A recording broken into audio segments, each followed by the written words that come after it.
Abra sua Bíblia na carta de Paulo, primeira carta de Paulo aos Coríntios. O pastor Moacir já antecipou um pouquinho a minha pregação hoje. E eu acho muito importante, irmãos, que nós meditemos acerca da ceia do Senhor.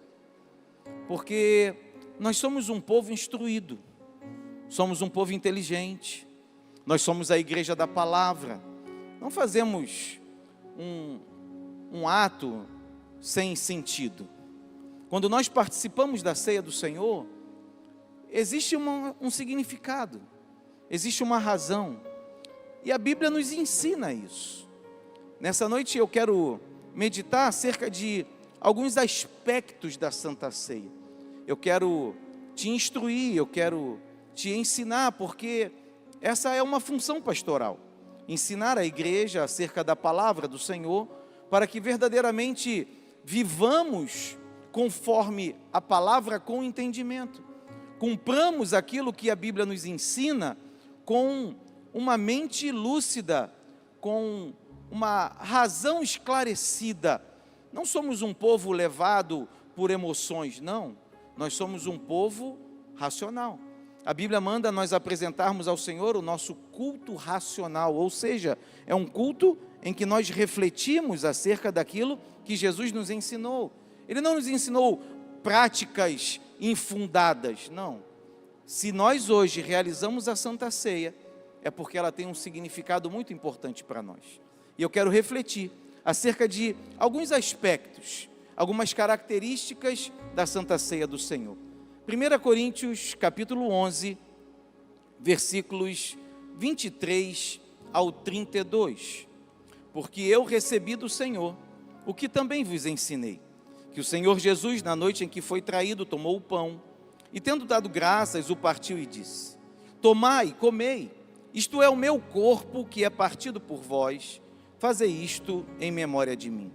Semelhantemente também, depois de cear, tomou o cálice, dizendo: este cálice é o novo testamento no meu sangue.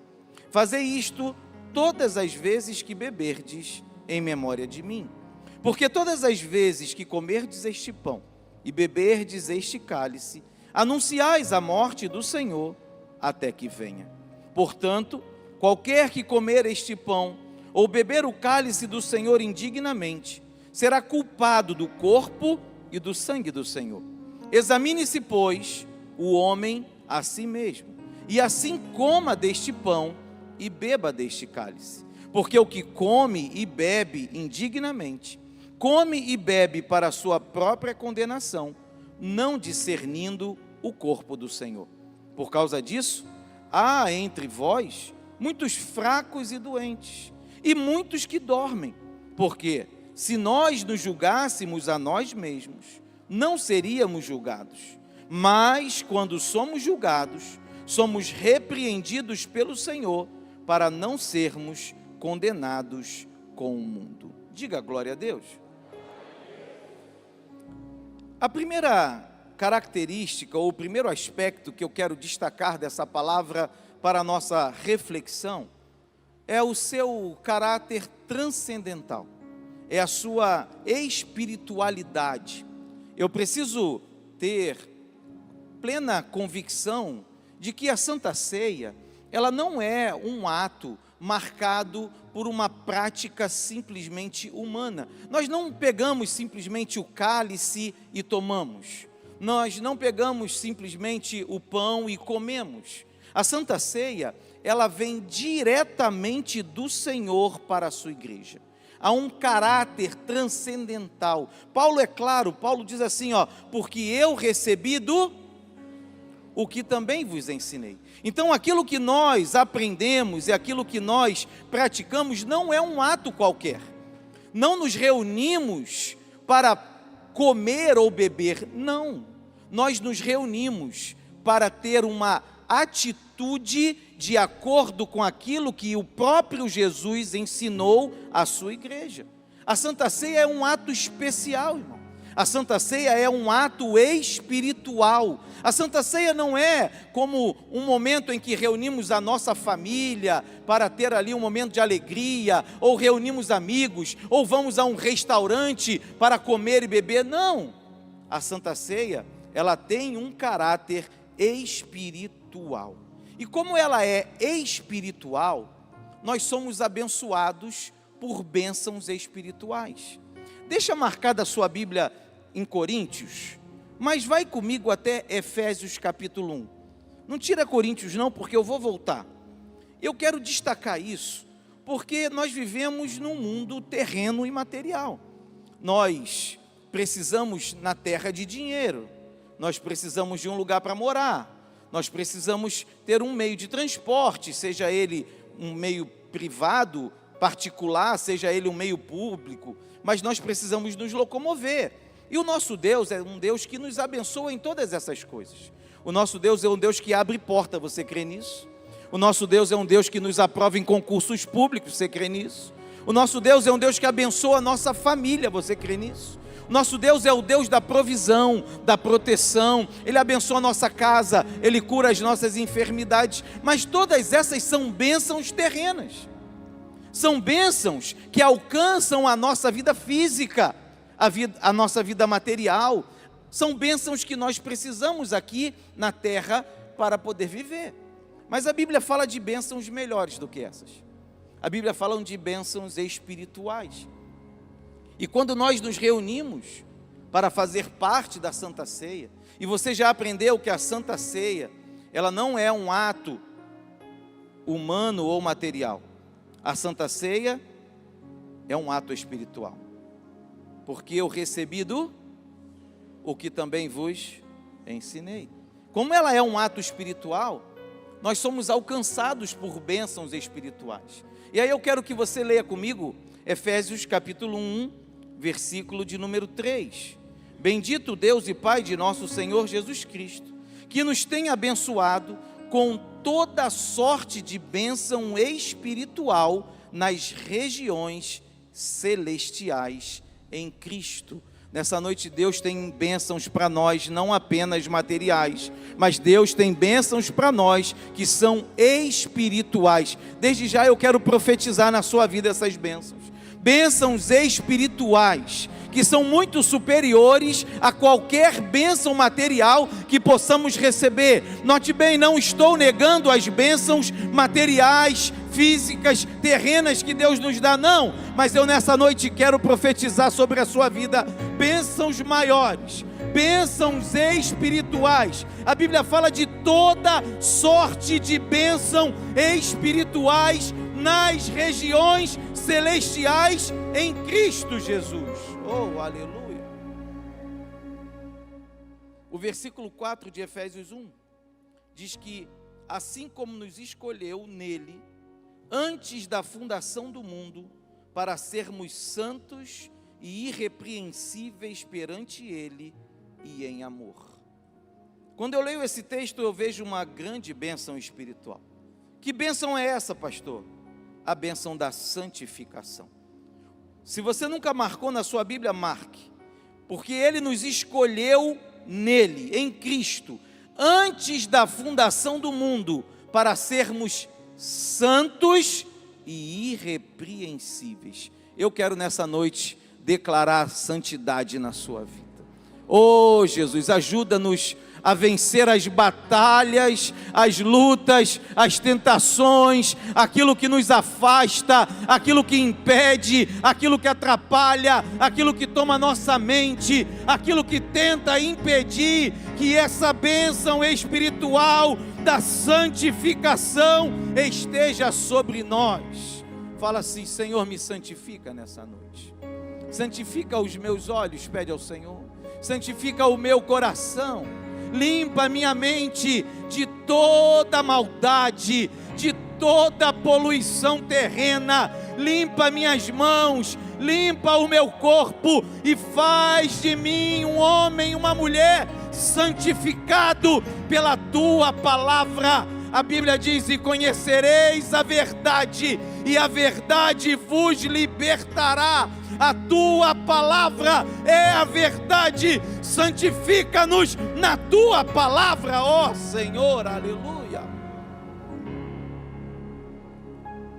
O versículo de número 5, irmãos, fala de uma bênção espiritual maravilhosa. Nos predestinou para Ele, para a adoção de filhos, por meio de Jesus Cristo, segundo o beneplácito de sua vontade. Eu quero dizer para você que nós temos um Pai. Em Cristo fomos adotados por Deus. Algumas pessoas sofrem por um processo de rejeição familiar, paterna, materna.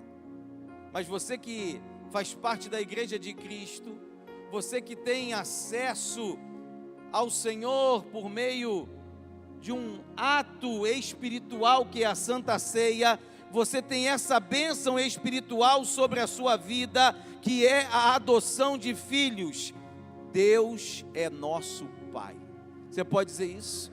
Deus é meu Pai. Diga isso: Deus é meu Pai. Tome posse das promessas que existem sobre a vida dos filhos de Deus, porque não somos apenas criaturas, não fomos apenas criados, nós fomos adotados em Cristo, e hoje fazemos parte da família de Deus, somos filhos de Deus, e temos direito à sua herança eterna no céu.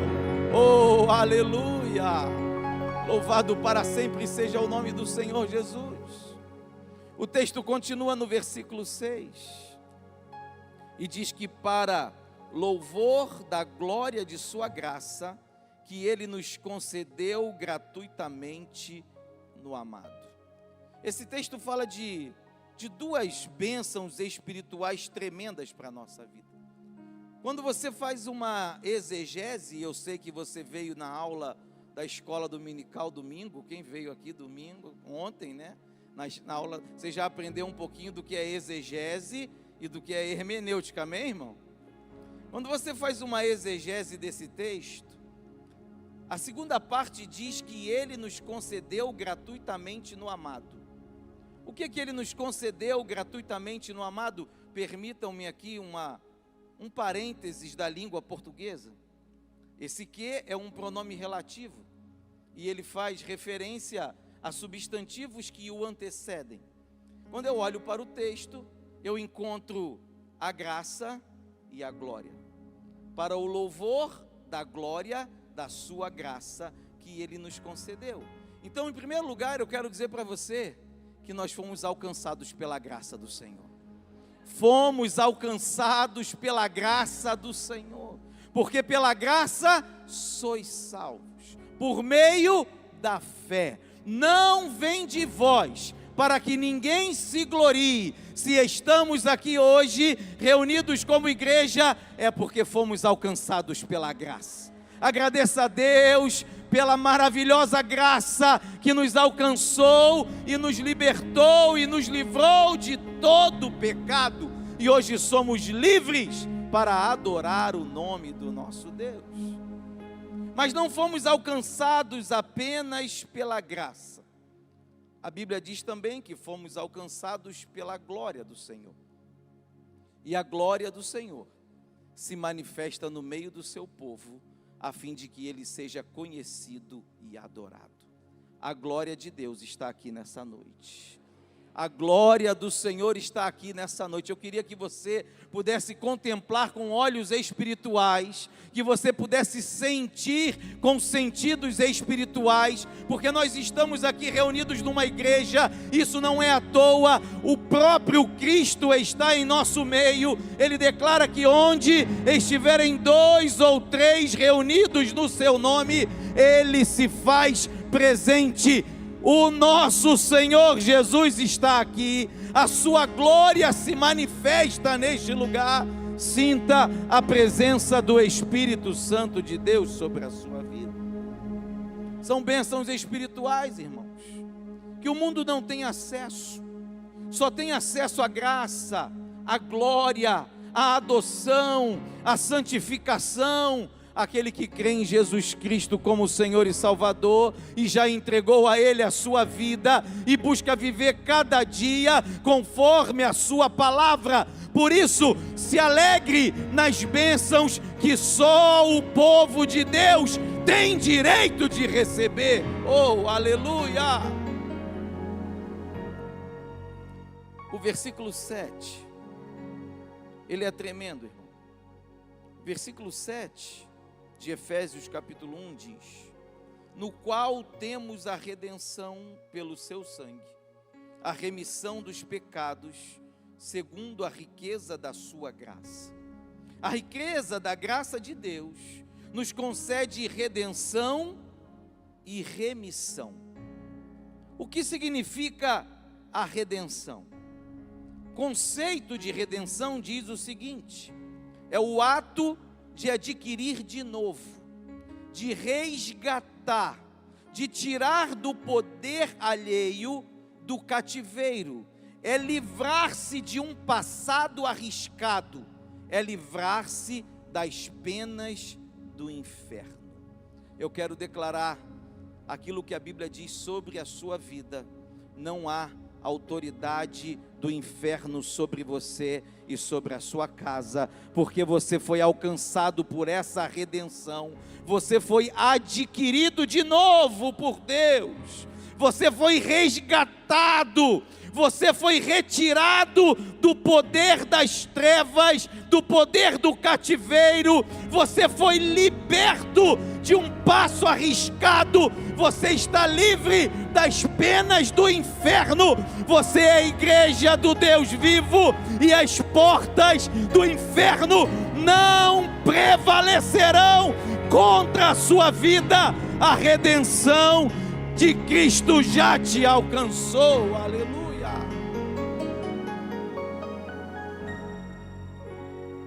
O texto não fala apenas de redenção, o texto fala de remissão. E o conceito de remissão é tão impactante quanto o conceito de redenção.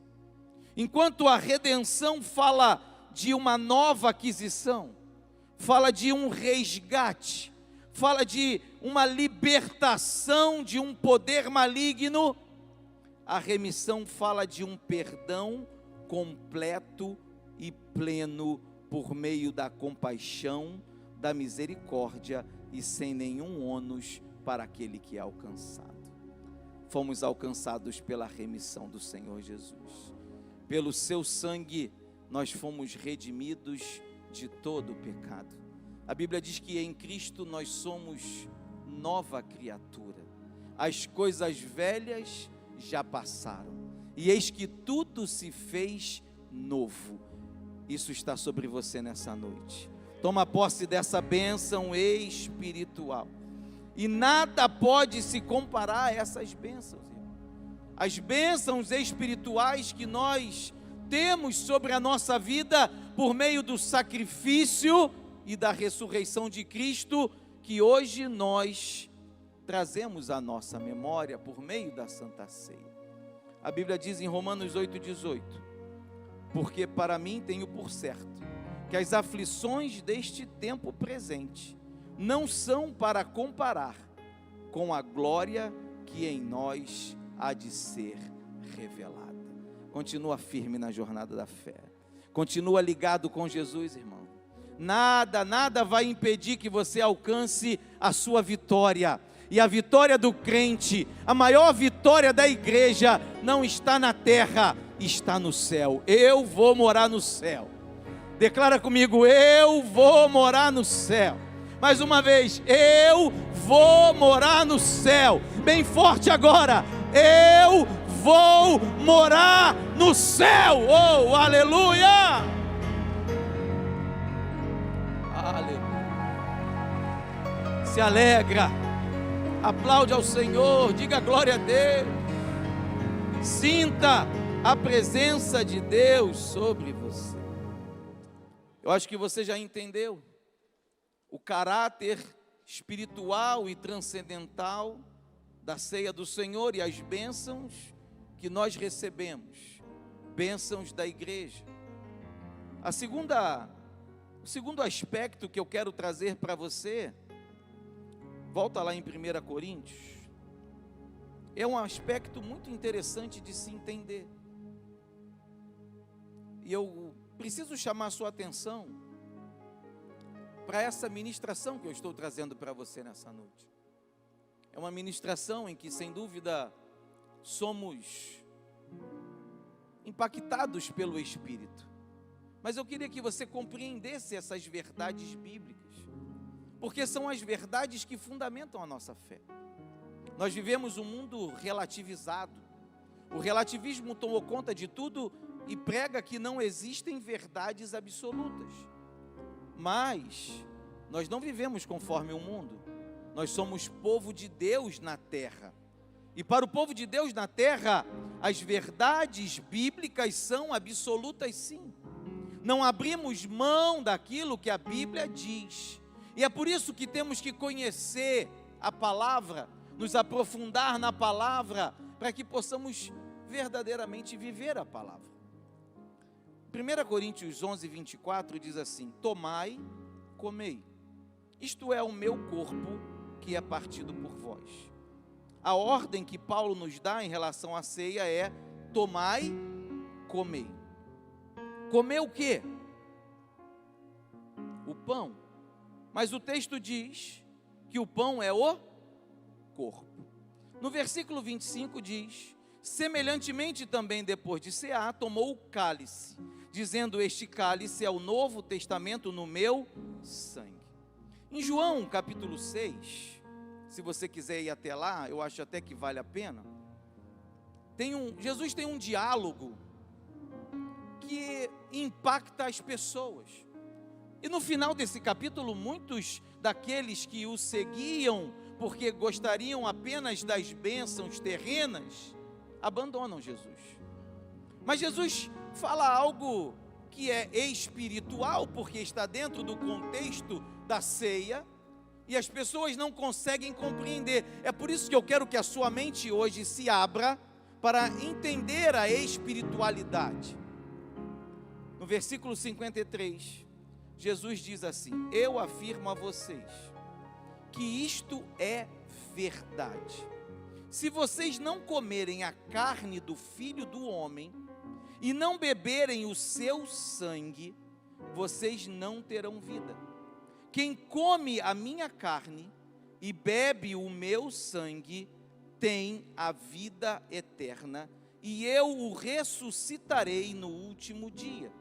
Pois a minha carne é a comida verdadeira e o meu sangue é a bebida verdadeira. Quem come a minha carne e bebe o meu sangue vive em mim e eu vivo nele. Diga glória a Deus. Irmão, sem dúvida que essa é uma palavra que impacta qualquer pessoa. Coloque-se no lugar dos discípulos que seguiam Jesus naquela época, e talvez você consiga compreender a razão pela qual muitos deles o abandonaram. Porque se você não olhar para esse texto com uma visão espiritual, você vai se escandalizar de Jesus. Jesus quer que eu beba o seu sangue, Jesus quer que eu coma a sua carne. Ele diz que quem come a carne dele e bebe o seu sangue, vive nele e ele vive na pessoa. É um ensinamento humanamente estranho, porque se olharmos apenas com os nossos olhos físicos, não entenderemos. Mas Jesus aqui não está ensinando uma verdade da terra, Jesus está ensinando uma verdade do céu. Jesus está ensinando algo que é espiritual, que é muito superior à realidade que nós vivemos neste mundo. E eu quero trazer isso para o texto bíblico de 1 Coríntios e para o ato da ceia, porque quando ele diz: tomai e comei, isto é o meu corpo que é partido por vós, ele se refere ao pão. E quando ele diz acerca do cálice, que é o Novo Testamento, ele se refere ao vinho ou ao suco de uva que nós bebemos. E o texto diz que aquele que come a carne e bebe o sangue, vive nele, e ele vive em nós. Eu vou falar de novo. Todo aquele que come a carne e bebe o sangue, Jesus vive nele, e ele vive em nós.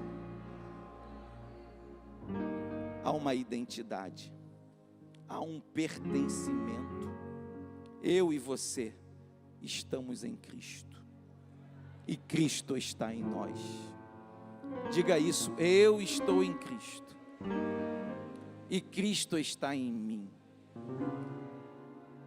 dentro de nós, não apenas aqui presente, mas dentro de nós. Todo aquele que participa da ceia, todo aquele que come o pão, come a carne, todo aquele que bebe o cálice, bebe o sangue, Jesus está nele e ele está em nós. Você consegue entender isso, irmão?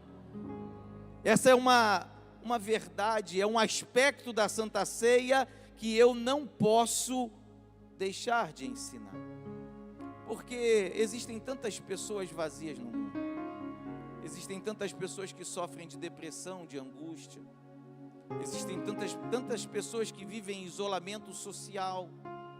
Dizem que o mal do século é a depressão, mas aquele que está em Cristo, ele nunca está sozinho. Aquele que está em Cristo, Jesus está dentro dele. Nós vencemos as batalhas assim, as lutas da vida que nos sobrevêm, as dificuldades, as tristezas, às vezes até as tragédias, mas nós temos certeza que Ele está em nós, não apenas conosco, Ele está em nós. Eu não sei, talvez haja alguém aqui que esteja enfrentando uma batalha grave na vida, esteja vivendo uma situação de aflição extrema. Eu quero falar para você que a paz que excede todo entendimento guarde o seu coração, os seus sentimentos, os seus pensamentos, e essa paz se chama Jesus Cristo, porque Ele é o príncipe da paz. Ele está em você. Nada deste mundo vai tirar de você a certeza de que Ele está no seu coração, de que Ele faz parte da sua vida e de que Ele está contigo, atravessando cada batalha e cada situação. Ele jamais nos deixa. Oh, aleluia.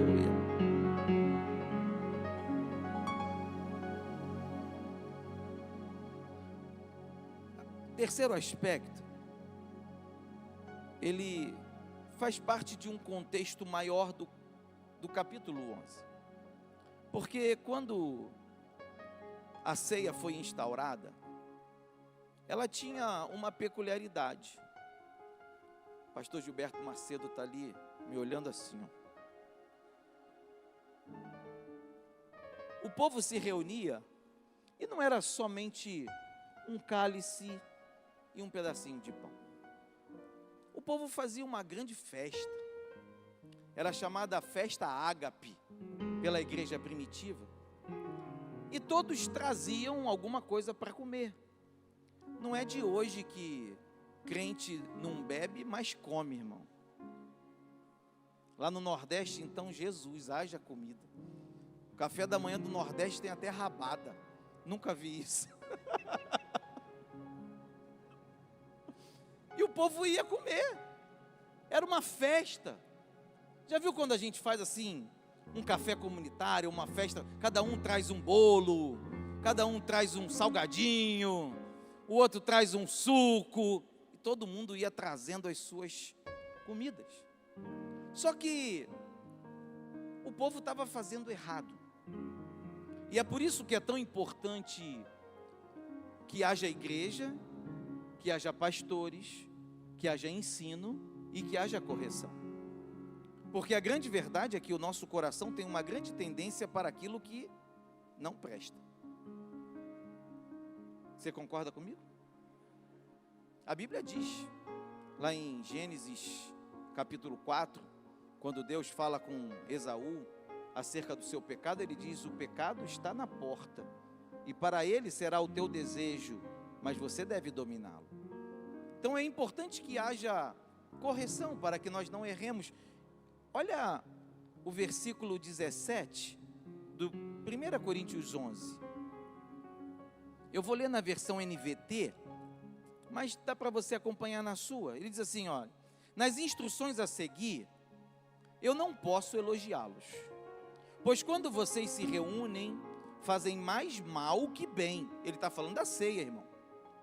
Primeiro ouço que há divisões quando vocês se reúnem como igreja, e até certo ponto eu o creio. Suponho que seja necessário haver divisões entre vocês, para que se reconheçam os que são aprovados. Quando vocês se reúnem, não estão interessados de fato na ceia do Senhor. Alguns de vocês se apressam em comer a própria refeição. Como resultado, alguns passam fome, enquanto outros ficam embriagados. Será que vocês não têm casa onde comer e beber? Ou querem mesmo envergonhar a igreja de Deus e humilhar os pobres? Que devo dizer? Querem que eu os elogie? Certamente não os elogiarei por isso. Paulo está exortando a igreja. Paulo está ensinando algo muito importante acerca da ceia do Senhor. Quando nós nos reunimos como igreja para cear, além de estarmos realizando um ato espiritual, termos acesso às bênçãos espirituais, além de conseguirmos entender a identidade e o pertencimento que temos com o nosso Cristo, nós também precisamos desenvolver comunhão e unidade. O que esse povo não tinha entendido, a igreja de Corinto, é que o ato da ceia não é para comer e beber. O ato da ceia é para que nós tenhamos comunhão uns com os outros, porque o Senhor deseja que assim a igreja seja. O Senhor nos fez um corpo. O corpo tem vários membros. Alguns são braços, outros são pernas, outros são mãos. No corpo cada um desenvolve a sua função, mas todos nós somos o corpo de Cristo na terra, do qual Ele é a cabeça. Estamos unidos, irmãos. A nossa igreja tem 4 pilares. Vocês lembram? Vou dar um tempinho. Calma, pensa. Lembra? Vamos lá, vamos ver se sai. 1, 2, 3.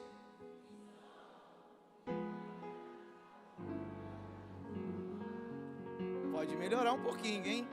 Vou dar a cola, hein? Visão, unidade, autoridade e palavra de Deus. Vamos de novo? 1, 2, 3 e...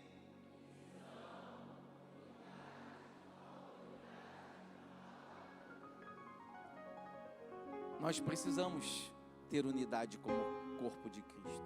A ceia fala de unidade. A ceia fala de comunhão. Versículos 33 e 34 de 1 Coríntios diz assim: portanto, meus irmãos, quando vos ajuntais para comer, esperai uns pelos outros.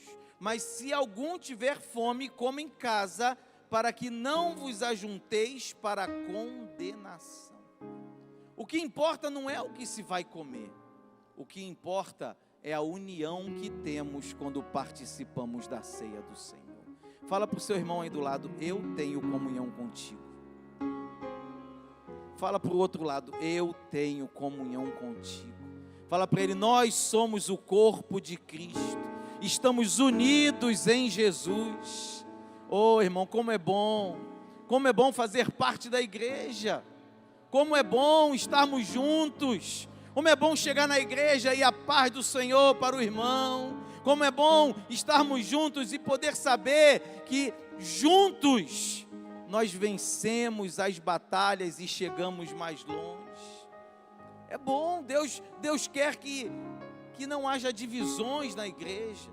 O Salmo 133 é lindo sobre isso. Ó, quão bom e quão suave é que os irmãos vivam em união. É como óleo precioso sobre a cabeça, que desce sobre a barba de Arão, e que desce a orla das suas vestes, como orvalho do Hermon, que desce sobre os montes de Sião, porque ali o Senhor ordena a bênção e a vida para sempre. Quem quer a bênção do Senhor? Quem quer a vida para sempre, que é a vida eterna? Deus ordena a sua bênção e a vida para sempre, onde há união, onde há comunhão, onde há unidade, porque o nosso Deus não é um Deus de divisão, mas um Deus em que o seu povo caminha unido a Ele, debaixo da sua palavra. Oh, aleluia! O quarto ponto, e eu já estou caminhando para o final, pastor Moacir trouxe aqui um pouco da palavra dele. Versículos 24 e 26, 24 a 26 de 1 Coríntios, falam sobre isso. Tendo dado graças, o partiu e disse: tomai e comei, isto é o meu corpo que é partido por vós. Fazei isto em... Semelhantemente também, depois de cear, tomou o cálice, dizendo: este cálice é o novo testamento no meu sangue. Fazei isto todas as vezes que beberdes em... Porque todas as vezes que comerdes este pão e beberdes este cálice, anunciais a morte do Senhor até que venha. Esse aspecto fala de memória e esperança. Memória fala de passado, esperança fala de futuro. Quando Paulo ensina que precisamos fazer isto em memória dele, não podemos jamais esquecer aquilo que Jesus fez por nós. E isso é importante porque o cotidiano, o dia a dia, às vezes pode fazer com que nós venhamos a banalizar o sacrifício de Jesus.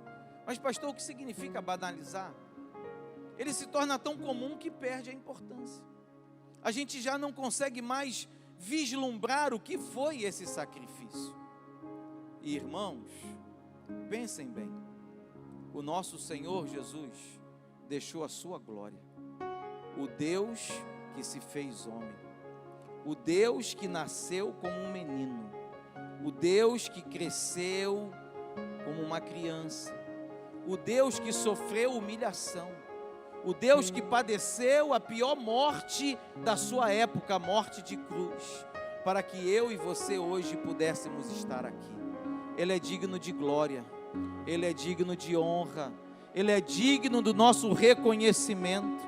Agradeça a Jesus nessa noite, diga a Ele: Senhor, obrigado, obrigado porque o Senhor me amou com um amor incalculável, inigualável, indescritível. Obrigado porque o Senhor deixou a sua glória, porque o Senhor se fez homem sendo Deus, porque o Senhor veio a essa terra, aceitou insultos, porque o Senhor se humilhou, e por causa da sua humilhação, hoje nós temos a salvação eterna. Oh, aleluia! Não podemos nos esquecer disso, irmão. Temos que trazer a nossa memória. Lembre-se do sacrifício de Jesus. Lembre-se do alto preço que custou a sua salvação.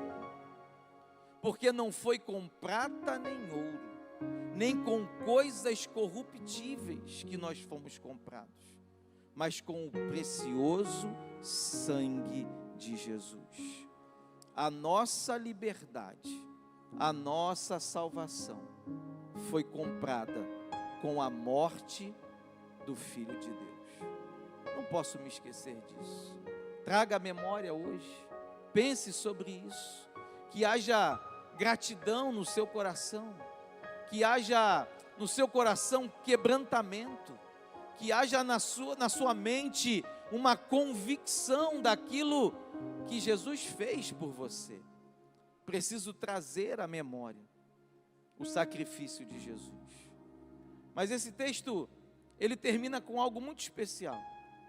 No versículo 26 diz que todas as vezes que comerdes este pão e beberdes este cálice, anunciais a morte. A morte fala do passado. A morte do Senhor até que venha. E o até que venha aponta para o futuro. E aí eu quero falar para você o seguinte: quero trazer à memória aquilo que pode me dar esperança. Há uma esperança para o povo de Deus. Nós podemos estar vivendo dias difíceis nessa terra. Podemos estar vivendo um tempo complicado. Podemos estar olhando o crescimento da maldade, da malícia no mundo. Mas eu quero dizer para você que o nosso Deus não perdeu o controle da situação. Há um tempo determinado para todas as coisas e Ele vem nos buscar. O dia está chegando, o dia está próximo. O texto diz até que Ele venha. E eu quero que você tenha convicção nessa noite: Jesus vem. Jesus vem. Declara isso comigo: Jesus vem. Diga mais forte: Jesus vem. Agora fala: Maranata, ora vem Senhor Jesus. Diga forte: Maranata, ora vem Senhor Jesus. Mais uma vez: Maranata, ora vem Senhor Jesus. Oh, aleluia. Até que venha. Essa é a nossa esperança. A Santa Ceia aponta para a morte, aponta para a ressurreição, mas também aponta para o arrebatamento da igreja. Porque, irmãos, a Bíblia diz que vai ser como num abrir e fechar de olhos. Ante a última trombeta, o nosso nome será anunciado nas nuvens, e aqueles que entregaram sua vida a Jesus serão arrebatados, desaparecerão da face da terra e encontrarão com Ele nas nuvens, e a Bíblia diz que estarão com Ele para sempre. Quem é que vai morar no céu aqui? Quem é que vai morar no céu aqui? Essa é a nossa maior esperança, essa é a maior bênção da igreja. Nós estamos na terra, mas não somos da terra, somos peregrinos numa jornada, estamos de passagem, mas aquele que morreu e ressuscitou, aquele que deu a vida pela nossa salvação, aquele que é o início e o fim, o Criador de todas as coisas, Ele vem, Ele está chegando e vai levar a sua noiva, e estaremos para sempre com o nosso Senhor. Oh, aleluia! Se alegra a igreja, se alegra na esperança da salvação eterna. Não permita que nada nessa terra venha roubar de você a certeza da tua salvação. Oh, aleluia! O Espírito Santo de Deus está nesse lugar, irmão. Sinta a presença do Senhor neste lugar. Alegre-se pela esperança certa. E é interessante pensar sobre a esperança do crente, porque no conceito humano, a esperança é algo que pode acontecer ou não. Quando se tem esperança de algo, aquilo pode se realizar ou não. Mas a nossa esperança como igreja, ela é certa, porque Ele vem nos buscar. Pode colocar sua certeza, sua fé nessa esperança, trazer ao coração, à mente, aquilo que pode me dar esperança. Eu olho para o mundo vil, mas não me desespero, porque a minha esperança é Cristo, e a certeza da vitória eterna está comigo, porque eu tenho Cristo na minha vida. E o último aspecto, para que nós possamos cear nessa noite, está no finalzinho do texto que nós lemos, e ele é importante, irmão, porque, como eu já disse, há uma tendência humana, a Bíblia chama de velho homem, para o mal, para o pecado. O pecado, ele é atraente, o pecado, ele tem um poder de sedução muito grande sobre a humanidade, e nós que somos cristãos maduros, bem sabemos que não estamos isentos desse poder sedutor do pecado. O pecado bate a porta todo dia, é uma luta constante. Se alguém disser que não peca, a Bíblia diz que ele já mentiu.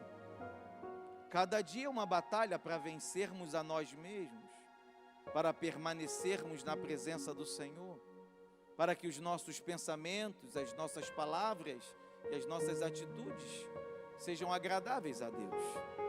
E o texto termina dizendo: examine-se, pois, o homem a si mesmo, e assim coma deste pão e beba deste cálice, porque o que come e bebe indignamente, come e bebe para a sua própria condenação, não discernindo o corpo do Senhor.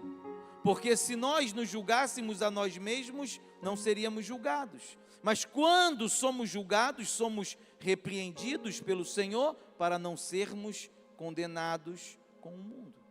Entenda essa palavra. Compreenda o que esse texto nos ensina. O texto fala que o momento da ceia é um momento de nós nos autoexaminarmos, de olharmos para nós mesmos, de colocarmos um espelho diante de nós, de reconhecermos nossas fraquezas, de reconhecermos nossas limitações, de pedirmos perdão a Deus. Perceba que o texto diz que quando somos julgados, somos repreendidos pelo Senhor para não sermos condenados com o mundo, porque o Senhor não quer que nenhum de nós aqui seja condenado com o mundo. Nós já fomos alcançados pela sua tão grande salvação, nós já fomos libertos, e você já aprendeu acerca das bênçãos espirituais, da remissão, da redenção, da adoção em Cristo. Mas essa palavra foi dita para a igreja, essa palavra não foi dita para aqueles que estão no mundo, não. A palavra foi dita para nós, para o ato da ceia, para que nós nos examinemos, avaliemos e aceitemos a repreensão do Senhor, porque a Bíblia diz que o Espírito de Deus é aquele que convence o homem do pecado, da justiça e do juízo. E o salmista fala que os sacrifícios para Deus são um espírito quebrantado. A um coração quebrantado e contrito não desprezarás, ó Deus. Portanto, é uma noite de arrependimento, é uma noite de pedir perdão. Eu anotei aqui que esse aspecto se refere ao aperfeiçoamento cristão para a eternidade, porque o que encobre as suas transgressões nunca prosperará, mas o que as confessa e deixa alcançará misericórdia. A Bíblia diz também que a vereda do justo é como a luz da aurora, que vai brilhando, brilhando cada vez mais até ser dia perfeito.